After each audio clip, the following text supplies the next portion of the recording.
So the story that Americans were sold on kindly old Joe Biden, maybe that's wearing a little bit thin. President, any comments on the rising death toll in Maui? Will you come talk about the Hawaii response, Mr. President? No comment? Really? Where's all this vaunted compassion that the media told everybody about? They couldn't have been lying, could they? But anyway, let's take a look at what he just said in Maui. I don't want to compare difficulties, but we have a little sense, Jill and I, what it's like to lose a home. Years ago, now 15 years ago, I was in Washington doing Meet the Press. It was a sunny Sunday, and lightning struck at home on a little lake. It's outside of our home, not a lake, a big pond, and hit a wire and came up underneath our home into the heating ducts, the air conditioning duct. To make a long story short, I almost lost my wife, my 67 Corvette, and my cat. But all kidding aside, I watched the firefighters, the way they responded. You know, there's an old expression. I grew up right across the street from a fire hall in Claymont, Delaware.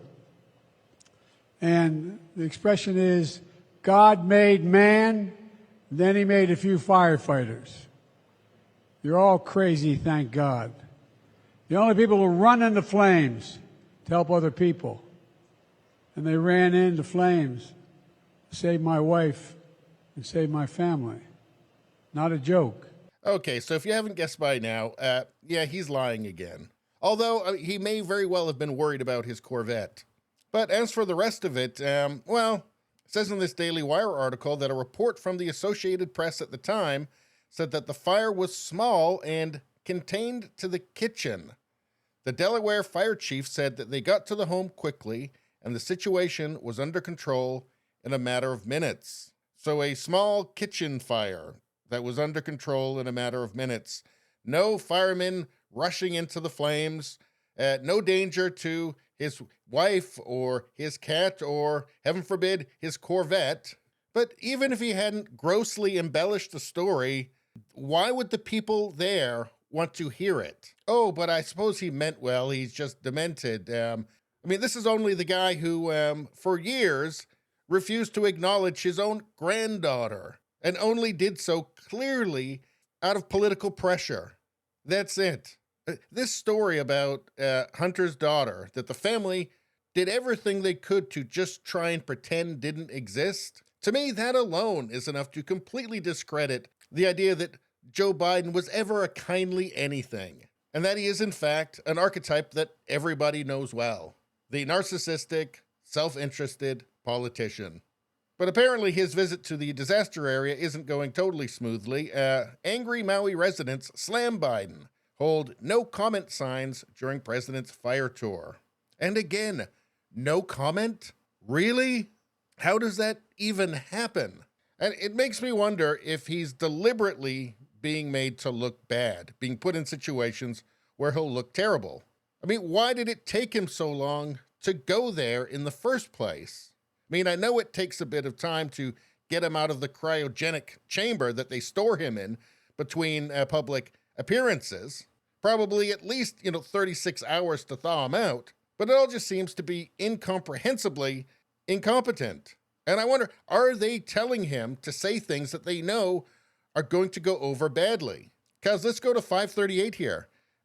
We got 3 polls between Biden and Trump. This is from August 17th to August 21st. Here's the first one. Biden 38%, Trump 43%. The next one, Trump 41%, Biden 33%. And then you have the last one, Biden 45%, Trump 44%, and I'm sure that's within the margin of error. So Biden is not very popular, and you don't need to be a doctor to see that at this point, he does not seem capable of actually going through a campaign. I mean, I know they had him in the basement for most of the 2020 election, but he's got to come out sometimes. And when he does come out, he's got to say something comprehensible. And even if he was capable of that, would it really matter because he's so deeply unpopular right now? And this is just speculating. This is just crazy, crazy speculating. But seems like a lot of people think that perhaps they want Biden out before the next election, and they'd like to replace him with woke carnival barker Gavin Newsom, or somebody else who's just not Joe Biden or Kamala Harris. And, you know, with Kamala, I've heard rumors that she slept her way to the top. But when you get to the White House, I guess maybe there's just nobody left to blow. But anyway, that's all I got to say about that. Please subscribe, like, and share. Sharing really helps me out.